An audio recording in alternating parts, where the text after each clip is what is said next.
They don't want to see an ad pop up within the first 5 minutes where you're getting into the juice of the information and you're getting into the episode. It's so annoying. Don't do that to your audience, especially as a business owner.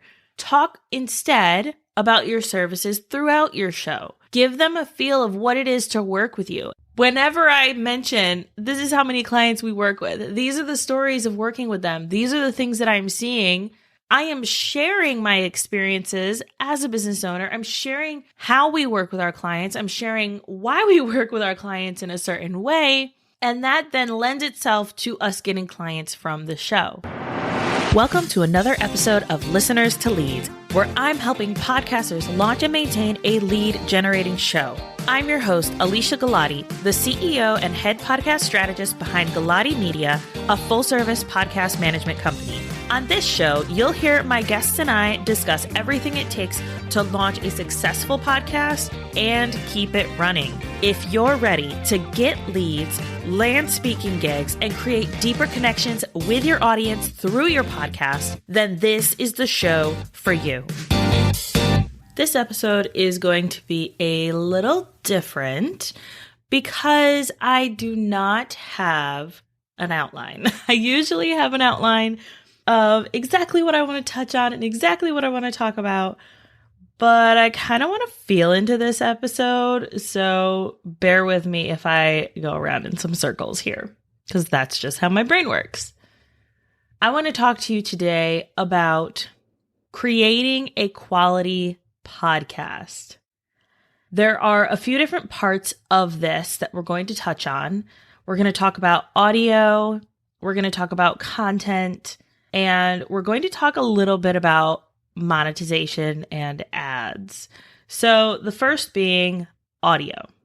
How to create a quality podcast experience for your listeners via your audio. I recently tried to listen to some new podcasts. I have to tell you, it was painful. So painful. It could be that I have ruined myself for podcasts because at Galati Media, we focus so heavily on creating quality audio and making sure that our clients' audio is top notch. We listen to every word. We go above and beyond to ensure that the audio that we are producing and putting out into the world and kind of slapping our sticker on is going to be quality audio, that people are not going to be turned off by that audio. So let's talk how to create quality audio for your audience. Here are some things that I noticed as I was trying. I tried so hard to listen to some new podcasts. I noticed that there was little to no editing. This typically doesn't bother me, but when it comes to the point where the host is distractedly saying so many times, or distractedly repeating themselves, saying things like, saying things like right, or and so, those are ones where it feels that they could have done better. They could have taken some time to think about what they were going to say before they actually said it, maybe put in some effort into the editing. And it's not that you have to go in and create this piece of art, right? We are not the Van Goghs of audio. If you're a solopreneur or a solo podcaster, an indie podcaster, you might not have the budget to have someone come in and edit your podcast for you. Or you might not have the time to go in and edit your own podcast. But this is what I want to say to that. If your goal is to get clients from your podcast, then audio should be a priority. The audio quality should be a priority. So how can you fix this on the front end? Because I understand you might not have time, you might not have capacity to outsource this editing. So let's talk front end helping strategies. Things that you can do and implement right now to ensure that your audio is better. Number one, get a good quality microphone. A lot of people rant and rave about the Yeti. I actually don't like it. I think it picks up way too much. I have one client that uses it and you can literally hear the birds in the background. So that's the first thing. Get a quality microphone. I have the Samson. I like it. I also try not to record when anyone else is home. And so that way I don't have the background noise of my kids, my husband, hopefully not cars passing by. Like I have window curtains that are those ones that stop light from coming into your room.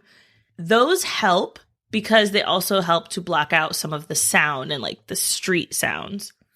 That's a great way to keep that sound from coming in. If you have a lot of flat surfaces where you're recording, cover those with a blanket, or you can get a cover for your microphone. Like there are so many different things that you can do to ensure that you are creating quality audio. So we got microphone, covering those surfaces that are flat and the sound is going to bounce off of, making sure you're recording when your house is quiet, making sure that you have a pop filter on your microphone or in front of your microphone. So that way, when you are saying your P's and your S's and those plosives, then it helps to minimize that sound. There are also some really great audio tools. They are on the more expensive side. I recently dropped about $2,000 on a few versions of this audio repair software called Isotope. They just came out with 9 and it is absolute magic and gold. But I wouldn't recommend that for someone who is DIYing their podcast or anything like that. It makes sense for me because we're producing 18 plus podcasts every week. It just makes a lot of sense for us. So that's why I bought it. Another thing that you can do, you can have a glass of water or a water bottle by you with water in it. As much as I love wine, I don't recommend drinking wine while you're recording your podcast. Your mouth's going to get dry and then you're going to hear those saliva clicks in your words as you are trying to speak. The normal person might not hear them, but for someone who is listening to audio on a very regular basis, as well as listens to a ton of podcasts, at least I used to back when I wasn't producing podcasts, I listened to a lot more. I listened to about 8 hours of podcasting a day, including my drive to and from work. So I've listened to a lot. I absolutely love podcasts. So there's a lot of different things that I have seen, and from producing them, I can see that even more so now than I used to.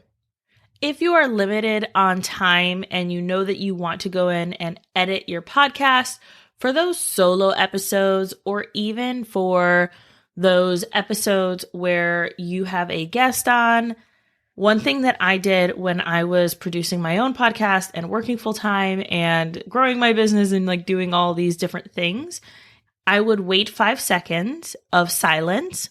And I could very easily see that within my audio. So I knew, hey, that's where I wanted to take something out. So as I was speaking and as I was saying the things that I wanted to say, if I messed up, it was very easy to go in and say, oh, there it is. Another thing that some people do is they will clap. The problem, though, with the clapping and with the pause is that you have to remember to go in and do it. I remember listening to a podcast by someone that I used to listen to and absolutely loved her show. And I actually think this might have been the last episode of hers that I listened to. I was listening to the episode and she clapped at least 4 times in the episode randomly and started over what she was trying to say.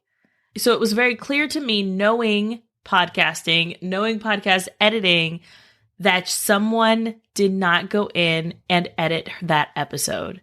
And it got uploaded without having gone through that editing process. Another time, I listened to a podcast right after her ad, which was in the beginning of her show, which we'll talk about and my feelings for that. There was about 3 minutes of silence. Like her editor just did not move the audio to line up with where it needed to be. Both of these people, I sent them DMs because they're friends of mine and I've known them for years. I told them, hey, this is going on with your podcast. Just a heads up. Because if it was me, I would want someone to tell me. So those are some ways that you can fix your audio, ensure that you are creating good quality audio content for your audience, and ensure that what you're trying to say is going to land on ears and not get turned off right away. Next, going into the content, how to ensure that you are creating content that is going to engage your audience and pull them in and draw them in and keep them listening. For this, I want you to make your content buckets. And we've talked about this several times in the past, but if you're new here, first of all, hello. Nice to meet you. I was going to say see you, but that's not right.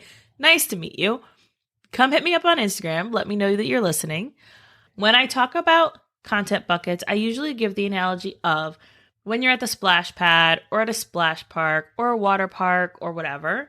And I have 2 little boys. We usually go to the splash pad. There's one near our house and there's one in a few towns over that we like to go to.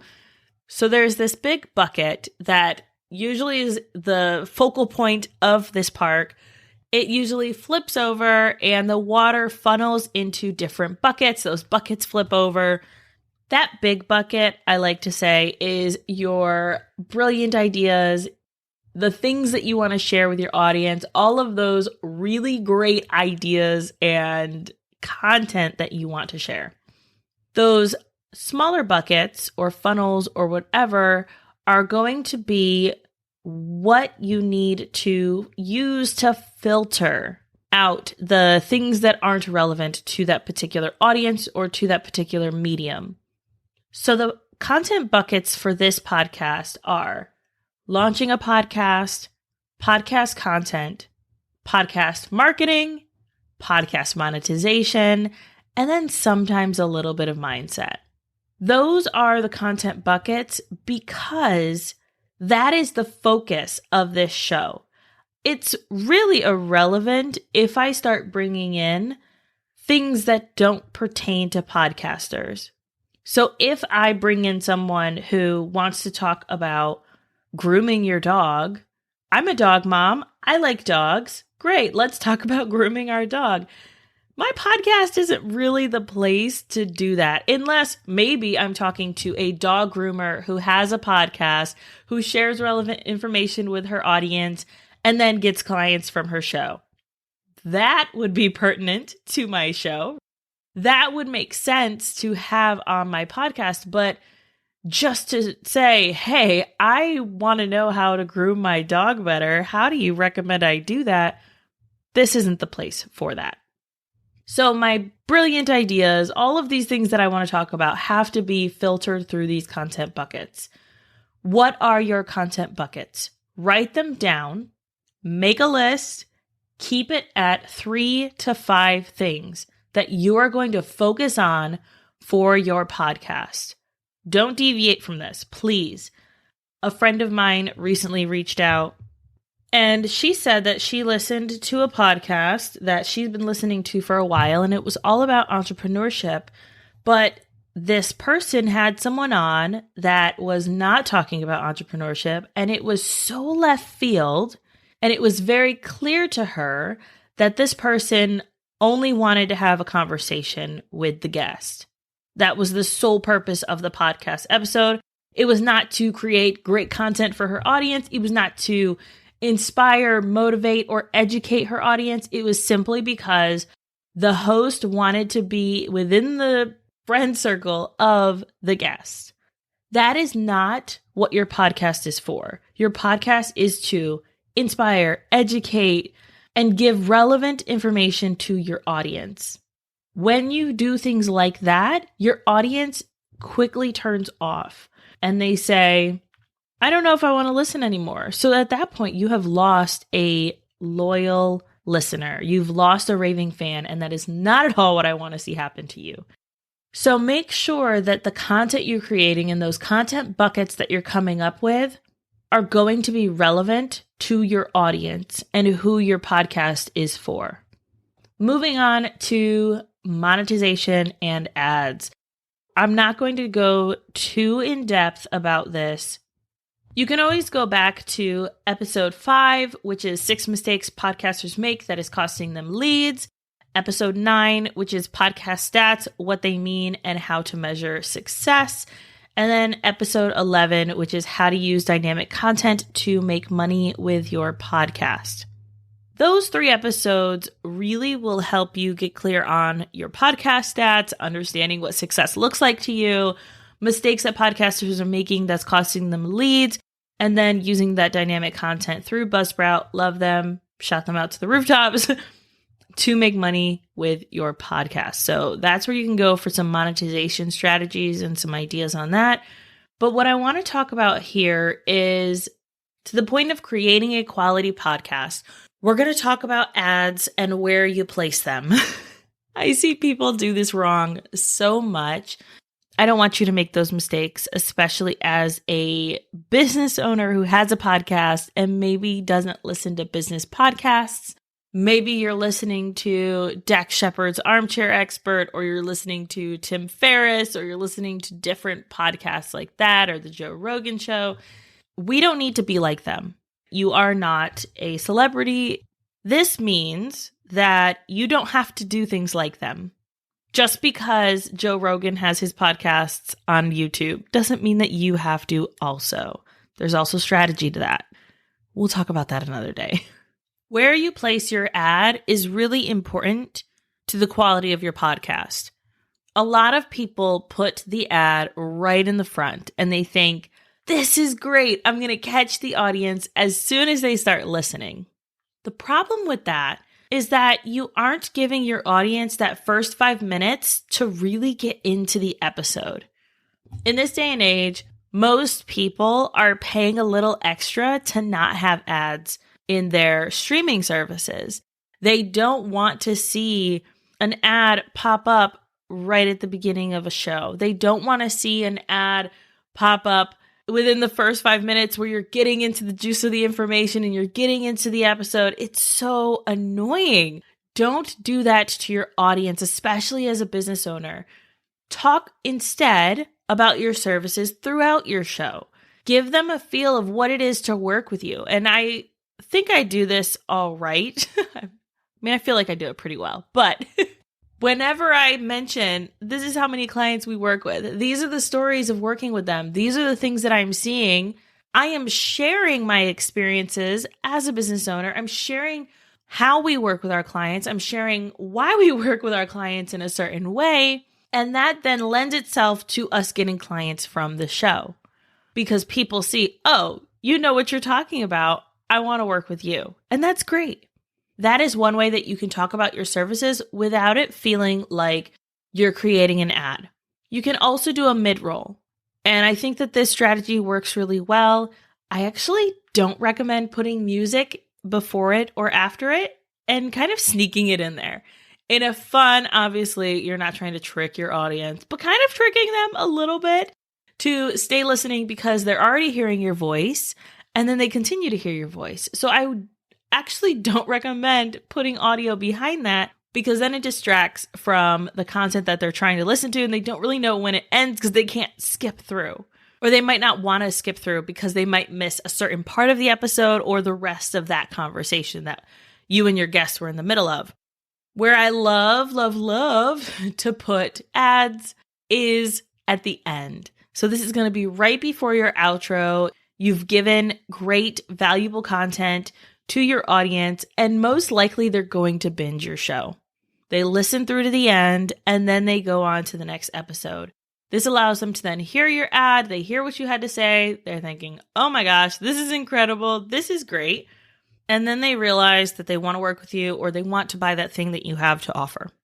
For your outro, I recommend using that dynamic content So make sure you go back and listen to that episode. That was episode 11 to ensure that you are using your podcast, using your content to the best of your abilities. If you want to join Buzzsprout, there's going to be a link in the show notes that'll help you do that. And if you have any questions about creating a quality podcast, whether that's through creating quality audio, creating quality content, or making sure that your ads are in the right space, in the right spot, then come hang out with me on Instagram. I love to be there. I love stories. I love reels. I love all of those things. We also have a private Facebook community for podcasters. In that community, you can ask questions. You can pitch yourself to be on other shows or ask for guests to be on your show. I think it's a great community. I love hanging out in there as well. Remember, you don't have to do all of this today. You don't have to change all of these things about your show today. Start with one. Maybe you start with the audio quality. Maybe you look around the room where you're recording and you see where you can start implementing some good ideas and strategies to ensure that you are creating quality audio for your audience. Then once you've got that nailed down, you feel good about it, you can move on to the next one. Content, your ads, where are you placing them? What kind of content you're creating for your audience, and ensuring that it is good quality audio, good quality content, and you're placing your ads in the right spots so that your listeners aren't turned off by your show and they want to keep listening.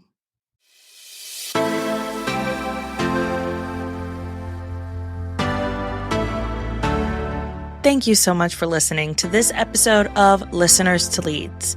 If you found something in this episode valuable, I would really appreciate it if you shared it with a friend who you know would also get value from it. Want to send me a message? My favorite place to hang out is Instagram. You can find me at alicia.galati. Let me know what your favorite takeaway was from the episode. And don't forget, turning those listeners into leads is actually easy.